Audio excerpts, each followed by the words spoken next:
జగన్‌కి ఈడీ భయం కొంత తగ్గుతది ఇప్పుడు. సీబీఐ, ఈడీ కేసుల్లో, సీబీఐ కేసుల్లో ప్రాథమిక ఆధారాలు లేనేలేవు. తన కేసులకు సంబంధించి ఉన్న ప్రధానమైన అంశం ఏంటంటే, పారిశ్రామికవేత్తలు లబ్ధి పొందారు. ఆ లబ్ధి పొందినోళ్ళే జగన్‌కి సంస్థలో పెట్టుబడులు పెట్టారు. ఆ పారిశ్రామికవేత్తలు అవును మేము పెట్టుబడి పెట్టాం, మేము లబ్ధి పొందాం. లబ్ధి పొందిన దానికి లంచంగా పెట్టలా. వ్యాపారం కాబట్టి పెట్టుబడి పెట్టాం. ఆ పెట్టుబడికి లాభాలు కూడా ఆర్జించాం. అలాగే ఆ ప్రయోజనాల ప్రతి రాష్ట్ర ప్రభుత్వం ఇస్తుంది. సంక్షేమ పథకాలకు సంబంధించిన ప్రయోజనాలు. ప్రతి రాష్ట్ర ప్రభుత్వం సబ్సిడీలు ఇస్తూనే ఉంటుంది. సబ్సిడీలనే కొమ్ముకోవడం అని ఎట్లా అంటారు అన్నది వాదన. కాబట్టి సిబిఐ అక్కడ ఏం చేయలేదు. ఈడీ ద్వారానే చేయాలి. ఈడీ కేసులు ఉన్నాయి అప్పుడు. ఆ ఈడీకి ఇదివరకు ఏంటంటే కాస్త కోర్టుల్లో రిలయబిలిటీ ఎక్కువ. ఈడీని కోర్టు ఎక్కువగా నమ్మేది.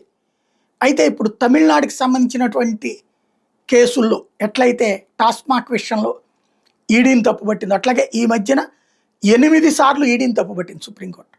రాజకీయ ప్రయోజనాల కోసం పనిచేస్తున్నాను ఆగ్రహం వ్యక్తం చేసింది. ఒకసారి ఈ ఫీలింగ్ ఇన్నిసార్లు పడితే సుప్రీంకోర్టు మైండ్ సెట్లో అదే ఫిక్స్ అయిపోతుంది. అప్పుడు ఈడీ చేసే వాదనలకి తమ చేతిలో ఉన్న పత్రాలు సరిపోవు. ఆర్గ్యుమెంటల్ కెపాసిటీ పెరగాల. జగన్కి సంబంధించిన కేసుల్లో ఈడీ అటాచ్ చేసింది సిబిఐ కేసుల్లోని ఎఫ్ఐఆర్ ఆధారంగా. సిబిఐ ఎఫ్ఐఆర్ ఆధారంగానే చేసినప్పుడు ఏం చూపించాలి అక్కడ? ఆ సదర్ కంపెనీలు తప్పుడు అని చూపించాలి. సదర్ కంపెనీలన్నీ ఒరిజినల్ అని తేలింది అక్కడ. ఆల్రెడీ ఉన్నాయి ఎస్టాబ్లిష్డ్ కంపెనీస్.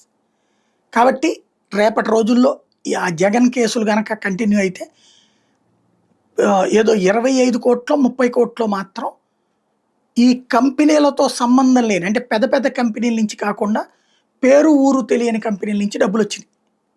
ఆ కంపెనీలకు సంబంధించిన డబ్బుల విషయంలో మాత్రమే శిక్ష పడే అవకాశం ఉంటుంది. అది పెనాల్టీ వేయచ్చు, లేదు జైలు శిక్ష వేయచ్చు. అదైతే 6 నెలల దాకా పడేటటువంటి అవకాశం ఉంటుంది. ఏం జరుగుతుందో చూడాలి.